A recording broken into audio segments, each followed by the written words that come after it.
Halo, assalamualaikum warahmatullahi wabarakatuh. Salam sejahtera buat teman-teman semua. Kali ini izinkan saya untuk sharing atau berbagi pengalaman saya tentang cara saya mengecek kondisi kendaraan mobil bekas ya.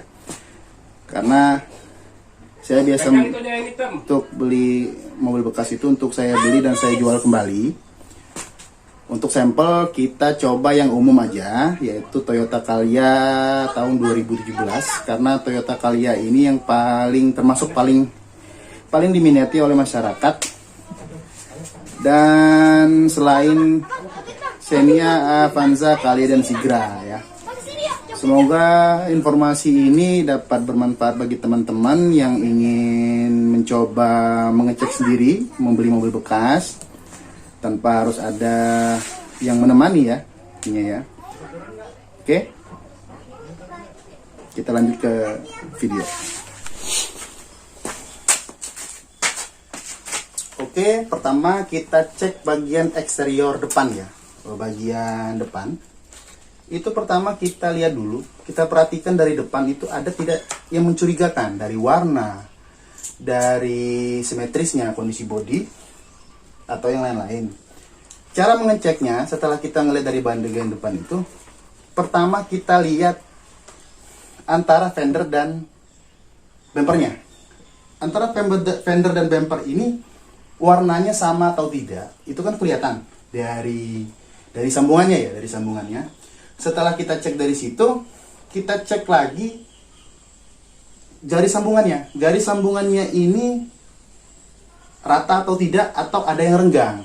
Jadi kalau misalkan dia dia tidak rata atau warnanya berbeda, ada kemungkinan memang bekas repair ya, bekas repair atau bekas insiden. Terus selanjutnya kita cek bagian sambungan kap mesin dan fendernya. Kap mesin dan fendernya ini sama. Kita cek juga antara kiri dan kanan dia simetris atau tidak, atau sama atau tidak ininya. Kalau misalkan dia ada kerenggangan antara kiri dan kanan, memang ada kemungkinan bekas repair juga. Terus itu kita lanjut ke bagian headlamp. Bagian headlamp ini, pengalaman saya dalam mengecek kondisi mobil bekas itu, biasanya khusus untuk Toyota Calya. Toyota Calya ini biasanya di bawah umur 2 tahun, dengan kondisi yang kilometernya masih di bawah 50.000. Ini headlampnya masih bersih, masih bagus. Jadi kalau misalkan dia sudah ada kuningnya atau sudah ada retakannya, jadi ada kemungkinan memang kendaraan itu biasanya sering terjemur di luar, atau memang bekas gantian ya, gantian dan bekas gitu maksudnya. Terus itu kita masuk ke bagian mesin ya. Oke.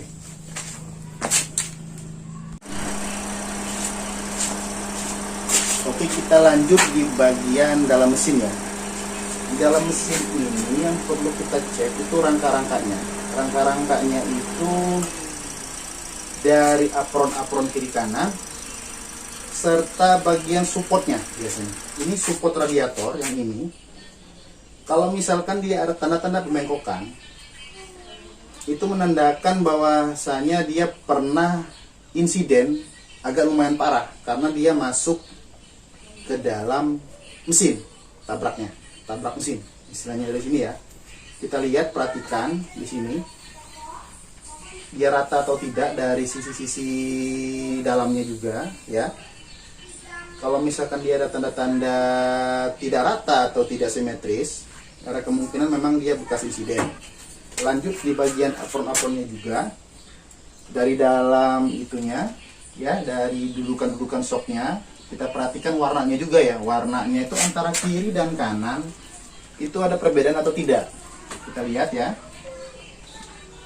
Terus itu di bagian las-lasannya juga. Di bagian las-lasannya ini ada tidak kemungkinan bahwa dia warna atau bentuk lasannya berbeda, kiri dan kanan. Itu juga ada kemungkinan memang dia bekas insiden ya. Terus itu dari bagian mesin. Dari bagian mesin ini standar saja. Kita cek di bagian sambungan-sambungan silnya. Sambungan-sambungan silnya itu kita perhatikan ada tidak rembesan oli. Rembesan oli-olinya ya.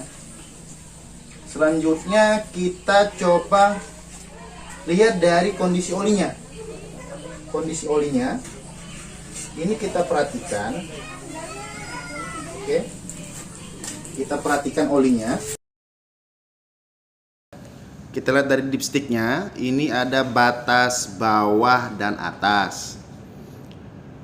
Oli yang normal itu berada di tengah-tengah antara atas dan bawah.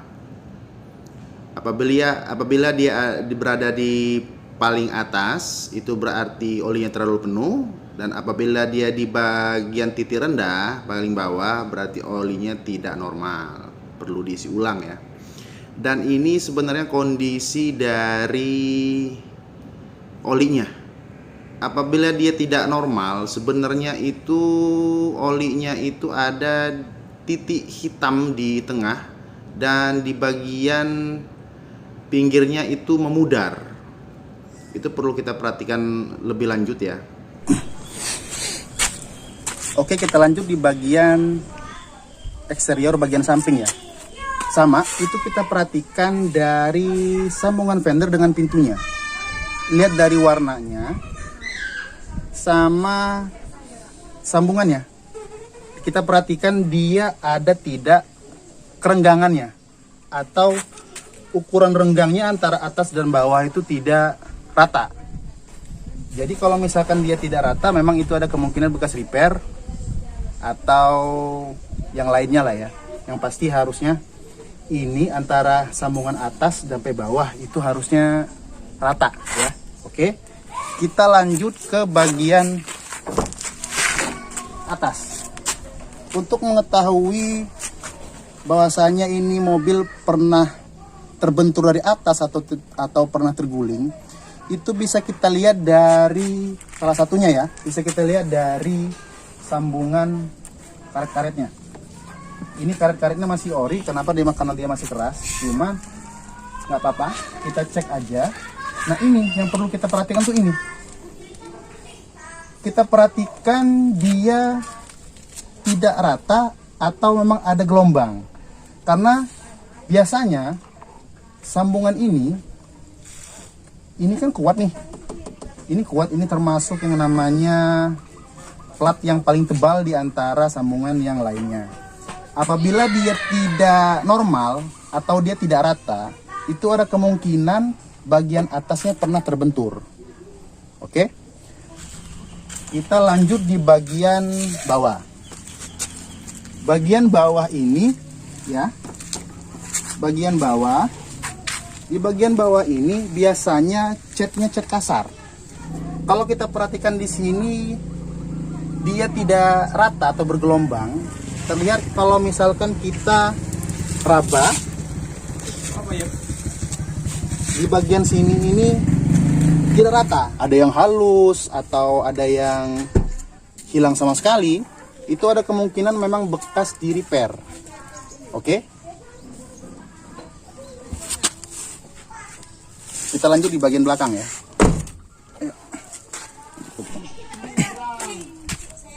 Oke, lanjut di bagian belakang. Ini kita perhatikan juga sambungan-sambungannya. Oke, kita periksa sambungannya. Terus untuk pintu bagian belakang itu kita periksa juga lekuk-lekuknya. Lekuk-lekuknya ini ada tidak gelombang atau sambungan-sambungan yang putus.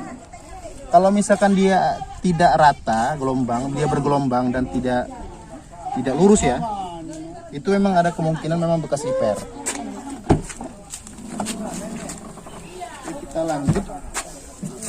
Kita lanjut di bagian dalam. Nah, kita periksa bagian ininya, bagian belakangnya. Kalau misalkan dia tidak rata atau sudah bersih dari bekas lem, ini memang ada kemungkinan tabrak dari belakang. Oke. Karena kalau ini kan plat ini kan kuat nih, platnya kuat. Kalau misalkan dia tidak rata bergelombang atau dia bekas karat, ada kemungkinan memang dia bekas insiden ya. Oke, kita lanjut di bagian interior. Oke, kita masuk ke bagian interior ya. Jadi sebenarnya interior ini relatif kalau kita ukur dari jarak tempuh kilometernya, itu bisa terbaca dari kondisi setirnya biasanya nih ya, setirnya dan joknya. Itu biasanya kita bisa ukur dari situ, dan bisa kita ukur juga dari bagian door trimnya. Door trimnya ini kan biasanya dari Toyota Calya, Avanza Xenia itu door trim yang berwarna abu-abu ini itu sudah bladus. Kalau misalkan sudah menempuh jarak di atas 5-70 ribu kilometer. Terus itu dari setirnya. Dari setirnya ini kita perhatikan kalau misalkan jaraknya masih di bawah 50 ribu kilometer, itu kulit jeruknya masih ada. Setir ini. Dan tidak ada gundul. Dia masih berasa kulit jeruknya. Terus itu kalau untuk mengetahui bahwasanya mobil ini suka kejemur atau apa, itu biasanya dari bagian atasnya ini yang sudah renggang. Bagian setir atasnya itu sudah renggang. Itu antara sambungan besi dan karetnya sudah lemah ya. Lemnya sudah lemah. Terus itu dari jok. Dari jok itu kita perhatikan busa bagian kiri dan kanan. Biasanya kalau misalkan kilometernya masih di bawah 50 ribu itu, busa bagian kanannya ini masih bagus ya, tidak jeblok atau tidak kempes ya, tidak kempes. Jadi kalau misalkan ada mobil yang memang kilometernya masih di bawah 50 ribu, tetapi dari ininya setirnya sudah gundul, sudah botak, kulit jeruknya sudah habis, terus itu dari joknya dia kempes di bagian sisi kanan ini, ada kemungkinan indikasi bahwasanya kilometernya sudah diputar. Jadi kita perlu hati-hati ya dari situ. Oke, terus kita lanjut di bagian kaki-kaki ya. Kaki-kaki ini pertama kita cek kondisi bannya. Kondisi bannya itu sebenarnya enak kita ngelihatnya itu dari kembangnya. Bisa kita pakai alat atau kita raba sendiri. Biasanya kalau misalkan kaki-kaki tidak normal itu, kita perhatikan kembang sisi kiri dan sisi kanan. Perhatikan rata atau tidak. Kalau misalkan tidak rata, berarti memang ada kemungkinan perlu di sporing atau balancing, atau ada kemungkinan kaki-kakinya tidak normal. Dan pengalaman saya juga, biasanya saya kalau mengecek kaki-kaki itu di 3 kondisi jalan yang berbeda. Pertama, kita coba di jalan yang lurus. Yang kedua, kita coba di jalan yang bergelombang. Yang ketiga, kita coba di jalan yang tidak rata atau berkerikil lah, atau jalan batu lah itu ya. Nah, kenapa saya buat 3 ini? Karena kalau saya pengen mencoba mobil ini stabil atau tidaknya di jalan yang lurus. Apabila kita lepas setir dia tidak lurus, ada kemungkinan memang kaki-kakinya tidak normal. Terus itu kenapa saya coba di jalan yang bergelombang. Saya mencoba di jalan yang bergelombang ini, untuk saya merasakan dari shocknya, atau dari kondisi ball jointnya, atau dari kondisi kaki-kaki yang lainnya lah berasa. Kalau misalkan dia tidak normalnya itu dalam artian kalau kita jalan bergelombang itu dia melayang atau seperti ngebanting lah. Ngebanting itu maksudnya dia nggak stabil ya. Dia masuk jalan gelombang, misalkan ada gelombang kanan, ada jalan yang bergelombang di sisi kanan dan di sisi kiri dia rata, itu biasanya setirnya tidak stabil. Nah itu maksudnya kalau dia melayang itu dia setirnya tidak stabil. Biasanya kalau dia normal setir itu kalau masuk jalan bergelombang, dia biasanya setirnya tidak oleng ke kiri dan ke kanan. Ya, itu pengalaman saya. Dan kenapa saya mencoba di jalan yang berkerikil atau jalan berbatu, itu untuk saya merasakan kondisi rak setirnya. Rak setirnya, kalau misalkan kita di jalan berkerikil, itu biasanya berasa di setirnya itu bergetar, ya, bergetar. Ada kemungkinan dari rak setirnya yang sudah nggak benar ya, karena rak setir itu paling berasa kalau kita masuk di jalan berkerikil atau jalan berbatu, dia bergetar. Oke. Terus apalagi ya? Oh ya, untuk kita mengecek kondisi mesin itu sebenarnya ada satu lagi. Saya biasanya pakai alat scan ya, pakai alat scan.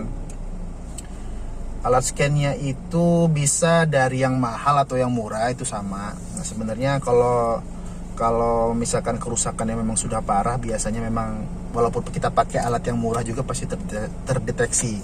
Apalagi kalau misalkan dia cek engine-nya hidup. Biasanya kalau misalkan kita pakai alat yang murah seperti OBD2 yang ada di online itu yang harganya sekitar 50-70 ribu, itu sebenarnya bagus juga. Itu kalau saya pakai aplikasi Toyo SES. Toyo SES itu aplikasi khusus untuk mesin Toyota ya. Daihatsu juga bisa sebenarnya, asalkan kode mesinnya sama seperti Calya Sigra, Avanza Xenia atau Agya Ayla. Kenapa saya sarankan untuk membawa alat scan itu? Karena biasanya nih pengalaman saya, ada situasi di mana lampu cek engine-nya tidak hidup di indikator speedonya, tapi sewaktu saya cek pakai alat scan saya, ada kerusakan. Itu saya nggak tahu apa kemungkinan memang karena cek engine-nya dimatikan, lampu indikator dimatikan, atau ada hal lain. Makanya saya sarankan untuk pakai alat scan. Oke, mungkin itu informasi yang dapat saya berikan. Ini memang sesuai dengan pengalaman saya dalam mengecek kondisi mobil bekas ya. Kalau misalkan ada teman-teman yang memang lebih paham atau ada kesalahan kata saya dalam memberikan informasi, saya mohon maaf kan. Dan juga kalau misalkan ada tambahan-tambahan dari teman-teman, itu bisa komen di kolom komentar agar kita bisa sama-sama menambah ilmu kita, dan saya juga bisa lebih pengalaman ya, lebih paham. Apabila teman-teman bisa membantu saya juga untuk mendapatkan informasi yang sesuai dengan pengalaman teman-teman sekalian. Semoga informasi ini bermanfaat bagi teman-teman. Saya akhiri, terima kasih juga yang sudah nonton. Saya akhiri. Assalamualaikum warahmatullahi wabarakatuh.